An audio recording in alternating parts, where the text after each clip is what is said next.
মৰিগাঁও জিলাৰ এটা খুব ইম্পৰ্টেণ্ট ৰাস্তা বালিমুখী পৰা চিলডুবিলৈ আমাৰ বুঢ়া গাঁও হৈ এই ৰাস্তাটোৰ কাৰণে আজি আমি 70 কোটি টকা অনুমোদন কৰিছোঁ।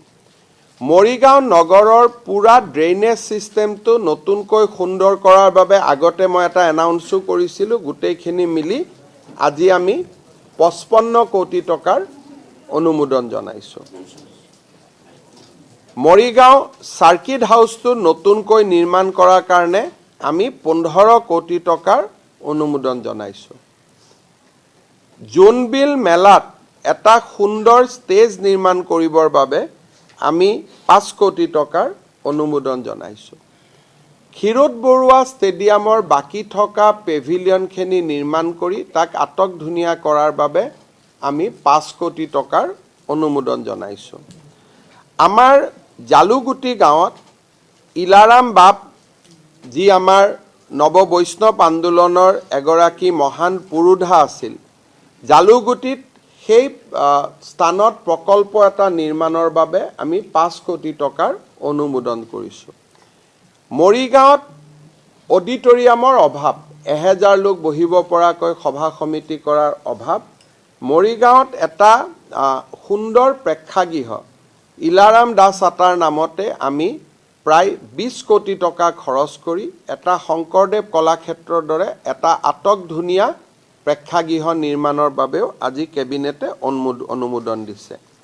ইয়াৰ উপৰিও মিকিৰ ভাটাত এটা অতিথিশালা, তিৱা সাহিত্য সভাৰ ভৱন আৰু এই দুটা নিৰ্মাণৰ বাবেও আমি 1 কোটি টকাকৈ অনুমোদন দিছোঁ।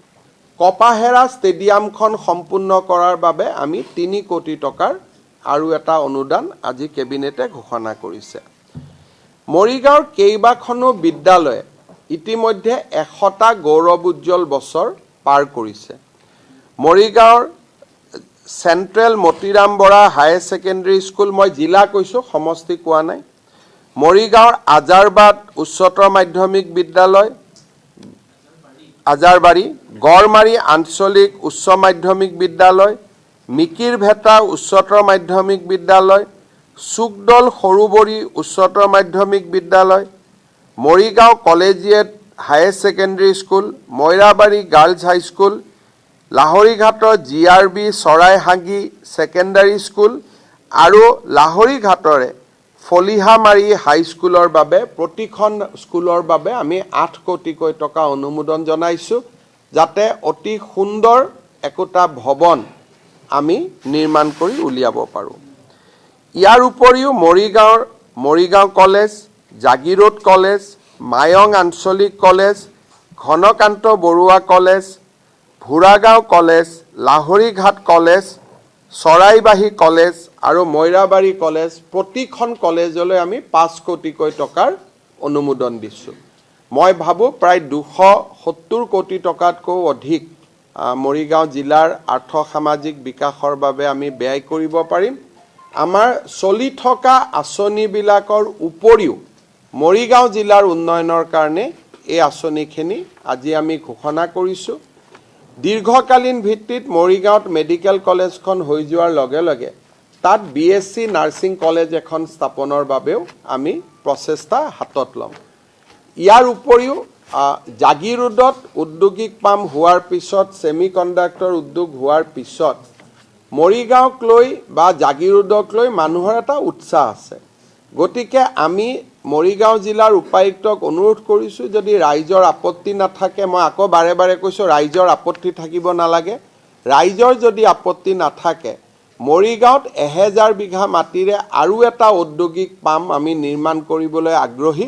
জিলা উপায়ুক্ত মহোদয়ক ৰাইজৰ লগত কথা বতৰা পাতি কোনো ধৰণৰ জোৰ জুলুম নকৰাকৈ, হুলস্থুল নকৰাকৈ এটা স্থানত বা দুটা স্থানত আমি যাতে 2টা ঔদ্যোগিক পাম নিৰ্মাণ কৰিব পাৰোঁ তাৰ বাবে আমি চেষ্টা কৰিবৰ বাবে সিদ্ধান্ত গ্ৰহণ কৰিছোঁ।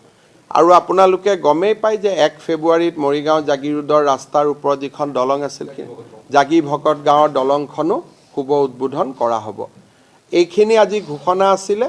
আৰু আজি আমাৰ মন্ত্ৰীসভাৰ সদস্যসকলে এতিয়া একেলগে ছেমি কণ্ডাক্টৰ ইণ্ডাষ্ট্ৰীও চাব যাব। মই অলপ জোনবিল মেলাটো যাম।